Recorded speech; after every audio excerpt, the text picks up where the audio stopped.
What is up, guys? It is the Citrus Panda here today, and today I'm coming at you with a review for Episode 3 of Season 2 of Haikyuu. Let's do this. Alright, so this episode is probably the most important one we've gotten so far from the series. The first two episodes were more trying to get us back into the order of doing things like, hey, this is that character, and this is that character, and if you forgot about this character, well, we'll bring them back, and they're going to be more important, or whatever. So, at this point, we kind of are acclimated back into the series. We got some setup, and now we got our first volleyball game of the series, which was pretty interesting. There wasn't a lot of, like, actual volleyball playing in this episode. There was, like, a couple spikes and a couple points scored and whatnot, but that wasn't the main point in the episode. There was a lot of development going on behind the scenes.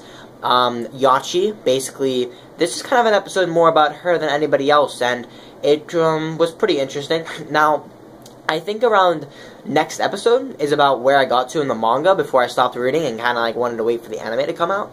So, I kind of remember these things happening, but they actually happened a little bit different in the manga, or slightly different. Happened pretty much the same, but just a little bit of difference, I think, at least as far as I remember. That was a while ago that I read some chapters after the first season ended.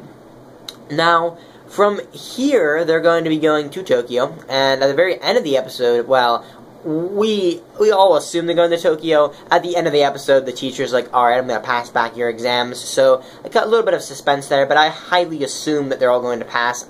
From my knowledge, they all pass as well, even though I read the manga. I don't remember exactly, but assuming it's anime, and assuming they're the main characters, they're going to make it. So, this episode also brought back a lot of the cool things about the series, although, like, the first two episodes are kind of like that too, but, like, they hype up things that don't even need to be hyped up. Very similar to, like, I'm gonna pull out this volume of Bakuman to do a pretty good comparison here. So, Bakuman, it's pretty good. It's one of my favorite manga series. I've got all 20 volumes over here on my shelf. And a lot of times, like, simple things happen, but to make them interesting and to make it, like, you to tune in and, like, pay attention more, they just go over the top.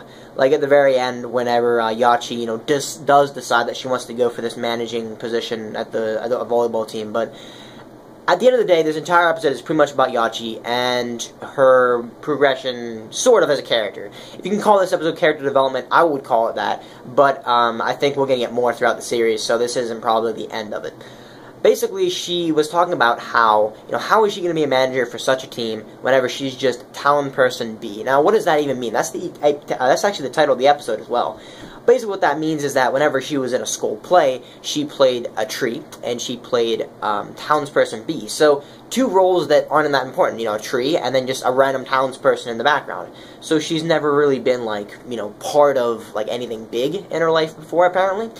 But this is something that she wants to do, and her mother is kind of like, almost, I want to say, like, passive-aggressive. Like, she wants to inspire her daughter, I assume. She wants Yachi to do well or whatever, but she's kind of, like, passive-aggressive about it. Like, you know, don't be going on those teams if, you know, you're not going to give it your all, because that's just rude, you know, to go into something not giving it your all whenever they are. And, you know, she actually does think about this kind of stuff, and I think that as a figure in general, I think her mom's, like, more of a, maybe, like, a more powerful kind of person that likes, you know, stronger woman or whatever. Like, she wants her daughter to be strong in some way, shape, or form, so she's trying to, like, shape her up, like, you know, like the anime heroine she is, you know, you gotta whip her in shape to make her, you know, the next something. I'm trying to think of a main character of a show that's female, you know. You got that person from Claymore, although I've never watched that series before. We're getting off topic. Alright, and we're gonna go back into the, thing of hand here, which is basically, throughout this episode, she's kind of indecisive. She doesn't know exactly what she wants to do. Kyoko does kind of, you know, point in the right direction and kind of tells her that you don't really need to be super passionate about it at first. You just need to want to, you know, do it. Just a little bit, you know, get a little bit of interest and be curious, and then boom, you know, you're into it.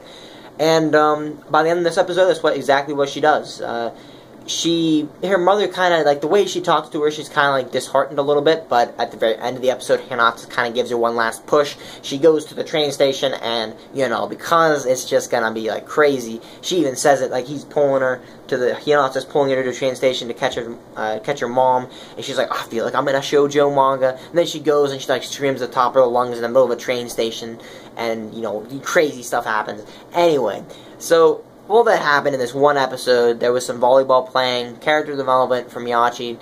That's pretty much all. Also, Yachi was, they're running low on funds for getting to the away games, and Yachi came up with the idea. Her first thing as manager was to make these posters.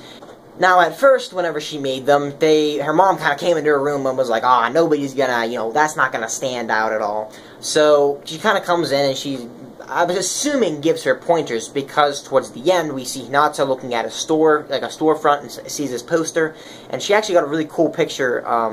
Or by she, I'm not talking about Yachi's mom. I'm talking about Yachi herself. Got a good picture of Hinata doing a spike in volleyball, and put it on the poster, and kind of did like a tagline like "The crows will rise again." I'm forgetting the exact quote, but something about crows, and we need your donations if it's possible. And towards the end of the episode, I'm saying that a lot, but a lot of things happen towards the end here. Takeda, I think his name is. Yeah, he's like the high school teacher advisor, I guess. Maybe the advisor for the team, I guess you could call him. He gets a phone call saying that there was a donation. So it is working. The posters look pretty cool. I mean, if I saw that poster around, I might give him some money.